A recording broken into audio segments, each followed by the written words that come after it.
विनिवेश पर बजट पर ऐलान न होने की संभावना बनती हुई दिखाई दे रही है। सरकार इस बजट में विनिवेश पर बिल्कुल शांत रह सकती है। विनिवेश का लक्ष्य रोड मैप आने की संभावना कम ही दिख रही है। शायद वैल्यू अनलॉकिंग पर ज्यादा फोकस रहता हुआ दिखाई देगा। ये आपके सामने एक्सक्लूसिव फ्लैशेस आना शुरू हो चुके हैं कि विनिवेश पर ऐलान नहीं होगा, ऐसी संभावना है। और साथ ही साथ सरकार का फोकस शायद ज़्यादा वैल्यू अनलॉकिंग पर रहेगा, लेकिन वैल्यू अनलॉकिंग आई थिंक विनिवेश के जरिए ही आती है।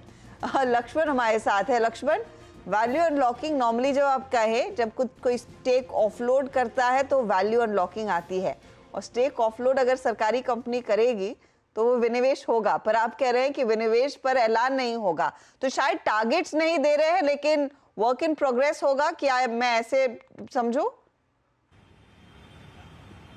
देखिए, अगर बिल्कुल इसको घुमा फिरा कर नहीं कहना हो, घुमा फिरा कर नहीं समझना है, तो एक लाइन में ये समझिए कि विनिवेश नहीं होगा। दरअसल सरकार बदलते राजनीतिक हालात में अपने अप्रोच को भी बदला है और विनिवेश के मोर्चे पर बिल्कुल एक तरीके से कहें रुक जाना चाहती है, लेकिन इसका औपचारिक ऐलान नहीं करना चाहती है।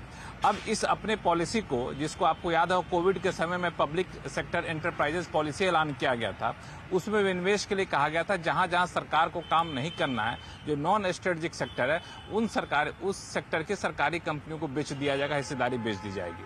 लेकिन सरकार ने कदम भी बढ़ाया, लेकिन अब बदले राजनीतिक माहौल में सरकार को लगता है कि ऐसा करना जोखिम भरा होगा, क्योंकि इससे अच्छी छवि नहीं जा रही है। तो मुझे जो सूत्र बता रहे हैं कि बजट में इसको लेकर के एक संकेत आपको मिल जाएगा। संकेत इस तरीके से मिलेगा कि विनिवेश का कोई लक्ष्य नहीं रखा जाएगा और विनिवेश के मोर्चे पर कुछ नहीं बोला जाएगा।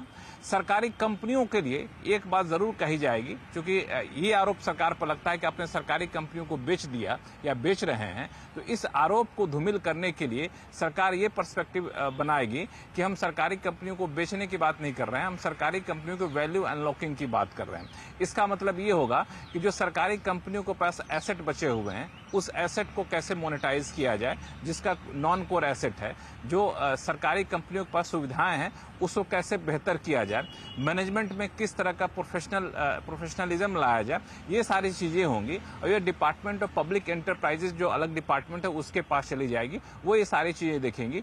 उसका एक रोड मैप हो सकता है वहां पेश आता हुआ दिखे कि कैसे हम सरकारी कंपनियों को और मजबूत करेंगे। लेकिन विनिवेश के मोर्चे पर सरकार अब चुप रहना ही पसंद करेगी। ओके, ठीक है। ये आई थिंक लक्ष्मण जी, इसमें कोई दुराय नहीं है कि जो अब आई थिंक राजनीतिक इक्वेशन है, उसमें शायद यही एक रीजनेबल रास्ता है कि कुछ ऐसे ज्वलनशील मुद्दों को छेड़ा ही ना जाए जिस पे खामखा बात बिगड़े। बट जिस पे बात आगे जा चुकी थी, रोड शोज तक आ चुकी थी, मतलब अल्टीमेटली मैं प्रश्न पूछूं तो कौन कौन सी कंपनियों पे प्रभाव पड़ेगा इसका? विनिवेश के लिए कोई रकम तय ना करना, कोई टारगेट ना रखना, एकदम मौन साध लेना, सेटबैक किन कंपनियों के लिए होगा ये?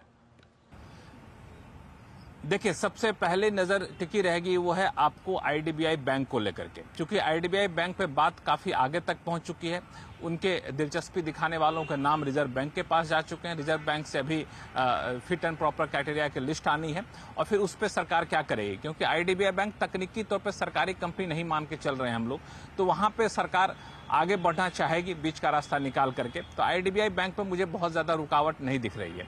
रुकावट जो दिखने को मिलेगी वो आपको shipping corporation of India, shipping corporation of India में भी यहाँ सरकार कुछ हद तक आगे बढ़ चुकी थी, फाइनेंशियल बिड लाने की बातचीत चल रही थी, तो शायद वहां पे रुकावट दिखे। सबसे बिल्कुल यूटर्न आपको आता हुआ दिख सकता है container corporation of India. Concor का विनिवेश सरकार आगे बढ़ने गई थी, बीच में उसके बिड को कैंसिल कर दिया गया था, अब जाके दोबारा बातचीत चल रही थी रेल मंत्रालय से, तो मुझे लगता है कंटेनर कॉर्पोरेशन ऑफ इंडिया ठंडे बस्ते में चला जाएगा। तीसरी कंपनी है बीएमएल, जिसके लैंड एसेट को भी हमने अलग सब्सिडी के तौर पर लिस्ट करा लिया है।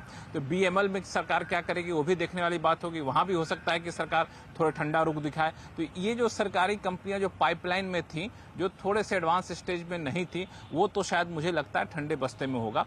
लेकिन जो चीज लगभग तय है वो ये है कि अब कोई नई पाइपलाइन बनती हुई आपको नहीं दिखेगी आने वाले कुछ सालों तक।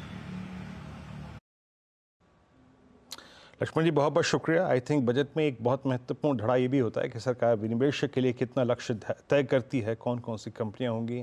तो आपको इस लिंक के जरिए, इस आई थिंक गुफ्तगू के जरिए, बातचीत के जरिए तो मालूम चल गया होगा कि वो अंश शायद इस बजट स्पीच में ना हो, और कंपनी को तो खैर जो लक्ष्मण जी ने ब्यौरा पेश किया, इन पे जिन पे कदम काफ़ी बढ़ चुके थे, इनके लिए एक सेटबैक है। इनका विनिवेश अब शायद ना हो। मौजूदा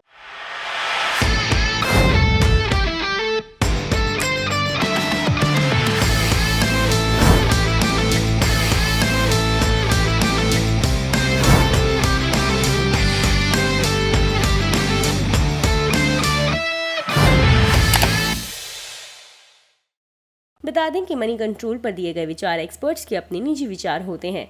वेबसाइट या मैनेजमेंट इसके लिए उत्तरदायी नहीं है। यूजर्स को मनी कंट्रोल की सलाह है कि कोई भी निवेश निर्णय लेने से पहले सर्टिफाइड एक्सपर्ट की सलाह लें।